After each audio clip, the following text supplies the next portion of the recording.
I remember saying that, and I was happy when somebody sticks some money in my little bag. But you know what? With the taxpayers of America being taxed enough already in all over the place, and there's all kinds of taxes on top of taxes, and even when you die, there's taxes. Anyway, we were delighted to find that we could have someone by the name of Michi Iljazi from the Taxpayer Protection Alliance on with us to talk about Halloween with the Taxpayer Tricks and Treats of 2013. Thank you so much, Michi, for being with us. How are you today? I'm doing great, Mark. Happy Halloween to you, and thank you for having me on. TPA really appreciates it, and we appreciate the work you do. And I want to say, folks, to find out more, now the name, the website says it all, protectingtaxpayers.org.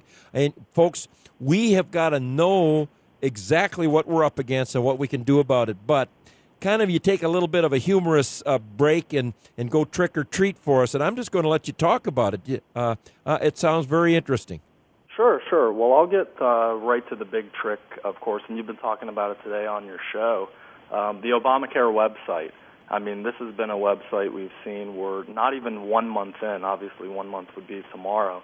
And we've seen massive deficiencies with the website, with the crashes. You even had a crash going on at the time that Secretary Sebelius was testifying. That was great. And she said it has not crashed, and it was actually crashing at that time. And then you've got this massive cost that we've been paying for this for a couple of years now. They've had 3 years to get the website, hundreds of millions of dollars. And then you also have this, quote, tech surge where we're going to be supposedly bringing in the best and the brightest.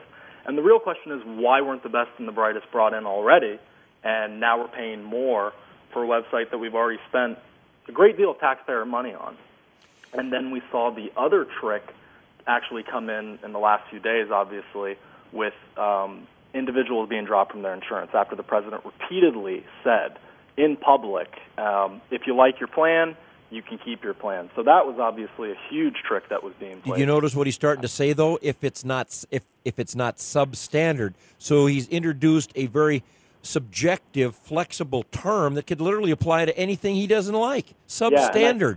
Yeah, and I think with the Obamacare website, they have this promise to get it fixed by the end of November. But I got to tell you, Mark, if we keep seeing the problems that we have, it's not only going to be a taxpayer trick, it's probably going to be a taxpayer turkey, too, if we get to the end of November.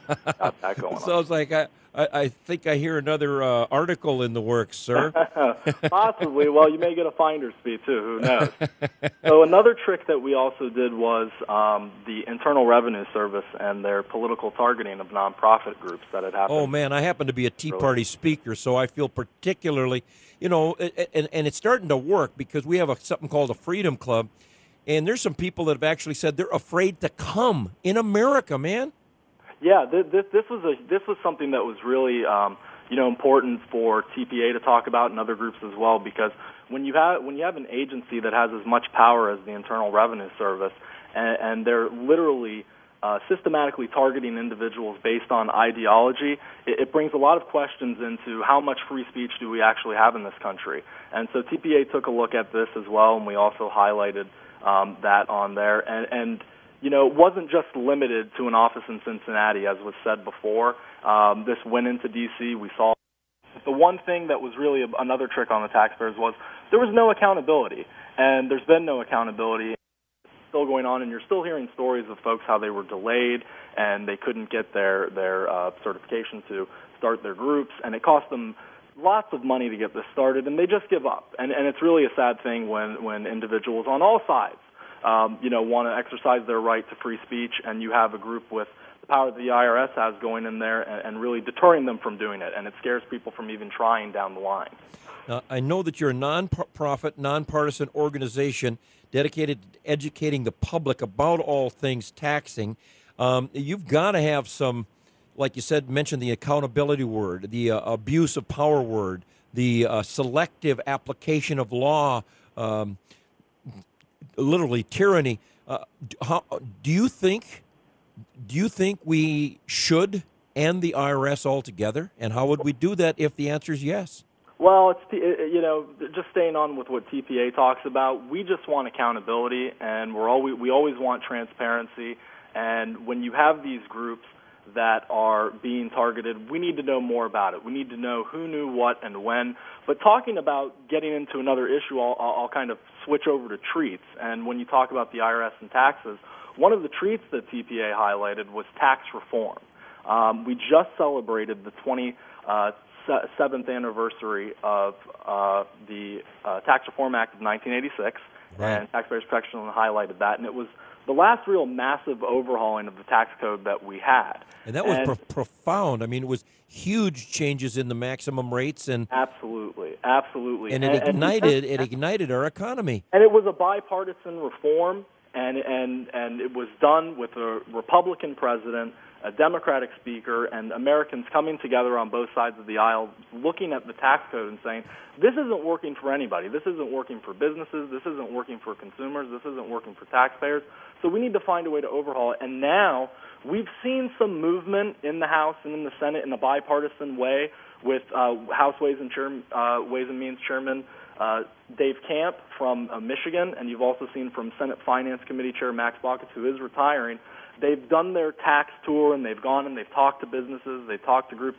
So we've seen some movement towards tax reform, and TPA hopes that for the foreseeable future, we can get some meaningful tax reform, especially with the corporate tax rate, because, effectively the U.S. has the highest corporate tax rate in the world.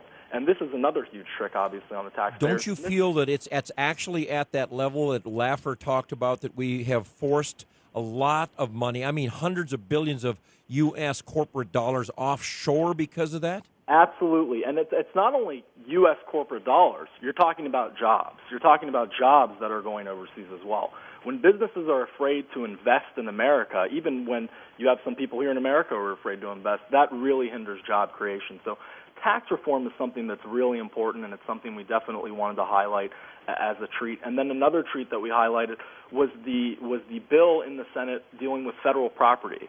There was a report out earlier this year that there's up to $8 billion in unused and vacant property that's owned by the federal government that taxpayers are on the hook for. I mean, they're just paying for this upkeep when we really don't need it. It's not being used.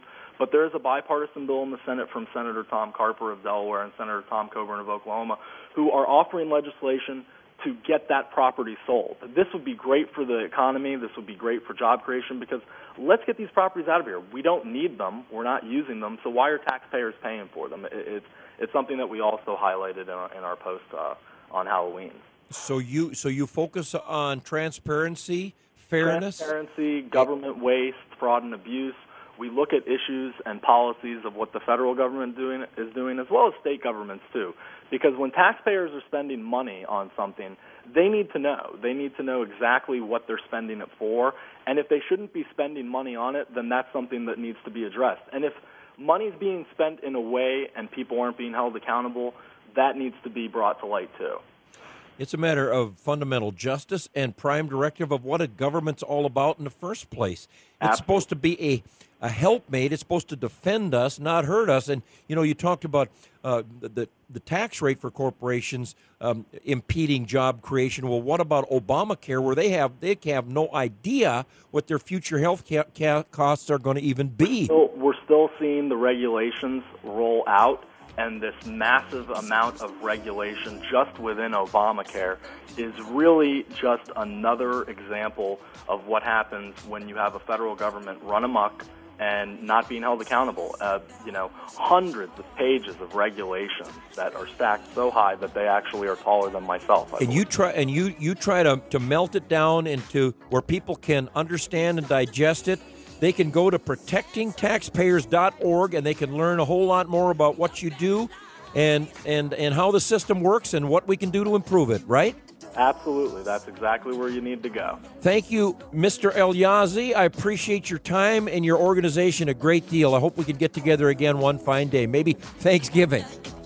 See you, Mark. Thanks so much. Yep, we're going to be back with the final segment this hour of the Common Sense Club, and then on another hour to go.